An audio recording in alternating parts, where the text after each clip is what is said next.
Hi friends, ಇವತ್ತು ಬೇಕ್ರಿಯಲ್ಲಿ ಸಿಗುವಂತಹ ರಸ್ಮಲಾಯಿ ಮಾಡೋದನ್ನ ತೋರಿಸ್ಕೊಡ್ತಾ ಇದ್ದೀನಿ. ಇದನ್ನು ಮನೆಯಲ್ಲೇ ಮಾಡ್ಕೋಬೋದು.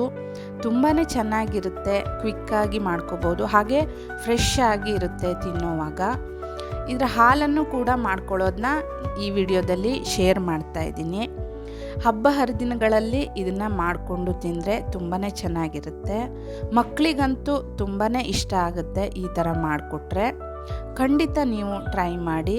ಈ ಶ್ರೀಕೃಷ್ಣ ಜನ್ಮಾಷ್ಟಮಿಗೆ ಇದನ್ನು ಮಾಡಿ ನೀವು ಸರ್ವ್ ಮಾಡ್ಬೋದು.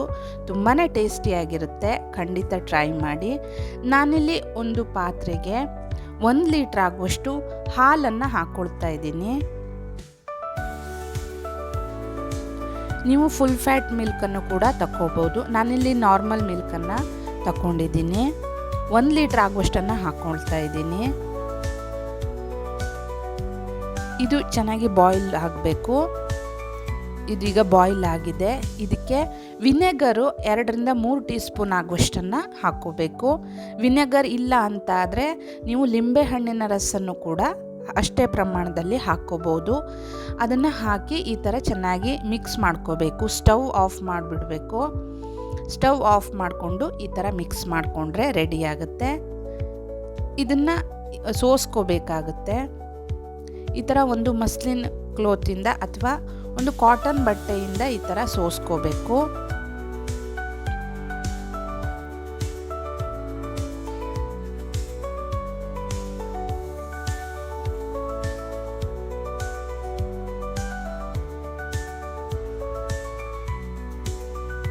ನೋಡಿ, ಈ ಥರ ಮಾಡ್ಕೋಬೇಕು. ಈಗ ಇದನ್ನು ನೀರು ಹಾಕಿ ವಾಶ್ ಮಾಡ್ಕೋಬೇಕು. 2-3 ಸಾರಿ ಈ ಥರ ವಾಶ್ ಮಾಡ್ಕೋಬೇಕು. ಆಗ ಅದರಲ್ಲಿರೋ ವಿನೆಗರ್ ಸ್ಮೆಲ್ಲಾಗಲಿ ಲಿಂಬು ಹಣ್ಣಿನ ಸ್ಮೆಲ್ಲಾಗಲಿ ಎಲ್ಲ ಹೊರಟೋಗುತ್ತೆ. ಹಾಗಾಗಿ ಈಗ ಇದನ್ನು ನಾದ್ಕೋಬೇಕಾಗುತ್ತೆ ಒಂದು ಪ್ಲೇಟ್ಗೆ ಹಾಕ್ಕೊಂಡು. ಇದರ ನೀರೆಲ್ಲ ಹೋದ ನಂತರ ಈ ಥರ ತೆಕ್ಕೋಬೇಕಾಗುತ್ತೆ. ಈಗ ನಾದ್ಕೊಳ್ತಾ ಇದ್ದೀನಿ. ಇದನ್ನು ನೀವು ಎಷ್ಟು ಚೆನ್ನಾಗಿ ನಾದ್ತಿರೋ ಅಷ್ಟು ಚೆನ್ನಾಗಿ ಬರುತ್ತೆ ಸ್ವೀಟು. ನೋಡಿ, ಈ ಥರ ನಾದ್ಕೋಬೇಕು. ನೋಡಿ ಎಷ್ಟು ಸಾಫ್ಟ್ ಆಗಿದೆ ಅಂತ. ಮತ್ತು ಸ್ವಲ್ಪ ನಾದ್ಕೋಬೇಕು ಇದನ್ನು. ಈಗ ಇದನ್ನು ಉಂಡೆಗಳನ್ನಾಗಿ ಮಾಡ್ಕೊಳ್ತಾ ಇದ್ದೀನಿ. ಈ ಥರ ಶೇಪನ್ನು ಮಾಡಿಟ್ಕೊಳ್ತಾ ಇದ್ದೀನಿ. ಹೀಗೆ ಎಲ್ಲವನ್ನು ರೆಡಿ ಮಾಡಿ ಇಟ್ಕೊಂಡಿದ್ದೀನಿ. 1 ಲೀಟ್ರ್ ಹಾಲಲ್ಲಿ ನನಗೆ ಇಷ್ಟು ಸಿಕ್ಕಿದೆ. ಈಗ ಒಂದು ಕಡಾಯಿಗೆ 3/4 ಬೌಲ್ ಆಗುವಷ್ಟು ಸಕ್ಕರೆಯನ್ನು ಹಾಕ್ಕೊಳ್ತಾ ಇದ್ದೀನಿ. ಹಾಗೆ ನೀರನ್ನು ಆ್ಯಡ್ ಮಾಡ್ತಾ ಇದ್ದೀನಿ. 3 ಕಪ್ ಆಗುವಷ್ಟು ನೀರನ್ನು ಹಾಕ್ಕೋಬೇಕು ಇದಕ್ಕೆ. ಇದು ಸಕ್ಕರೆ ಚೆನ್ನಾಗಿ ಕರಗಬೇಕು. ಈ ಥರ ಬಾಯ್ಲ್ ಬರಬೇಕು. ಆ ನಂತರನೇ ಇದಕ್ಕೆ ರೆಡಿ ಮಾಡಿಟ್ಕೊಂಡಿರೋ ಪನ್ನೀರನ್ನು ಹಾಕ್ಕೊಳ್ತಾ ಇದ್ದೀನಿ. ಇದು ಡಬಲ್ ಸೈಜ್ ಆಗುತ್ತೆ, ಹಾಗಾಗಿ ಚಿಕ್ಕದನ್ನು ಮಾಡ್ಕೋಬೇಕು. 5-7 ನಿಮಿಷದವರೆಗೆ ಹೈ ಫ್ಲೇಮಲ್ಲಿಟ್ಟು ಕುದಿಸ್ಕೋಬೇಕು. ಈಗ ಇದನ್ನು ಮುಚ್ಚಿ ಸಣ್ಣ ಉರಿಯಲ್ಲಿಟ್ಟು 10 ನಿಮಿಷ ಹಾಗೆ ಬಿಟ್ಬಿಡಬೇಕು.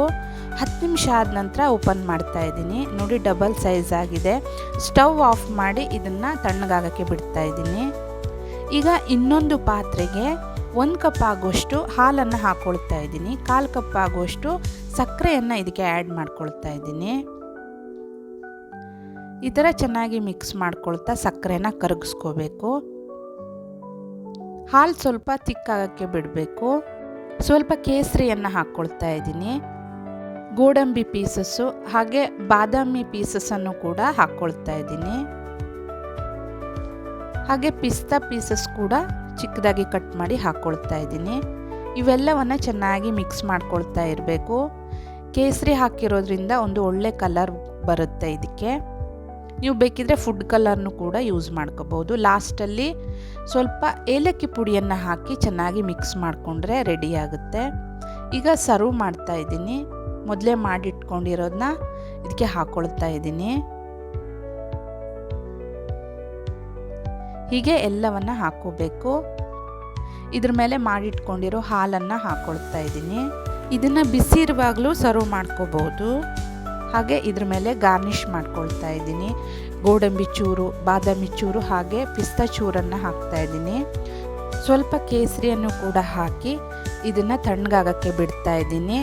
ಓವರ್ ನೈಟು ಇದನ್ನು ಫ್ರಿಜ್ಜಲ್ಲಿಟ್ಟು ನೆಕ್ಸ್ಟ್ ಡೇ ಸರ್ವ್ ಮಾಡಿದ್ರೆ ತುಂಬಾ ಚೆನ್ನಾಗಿರುತ್ತೆ. ಅಟ್ಲೀಸ್ಟ್ 4 to 5 hours ಆದ್ರೂ ಫ್ರಿಜ್ಜಲ್ಲಿಟ್ಟು ಸರ್ವ್ ಮಾಡಿ ಚೆನ್ನಾಗಿರುತ್ತೆ. Thanks for watching.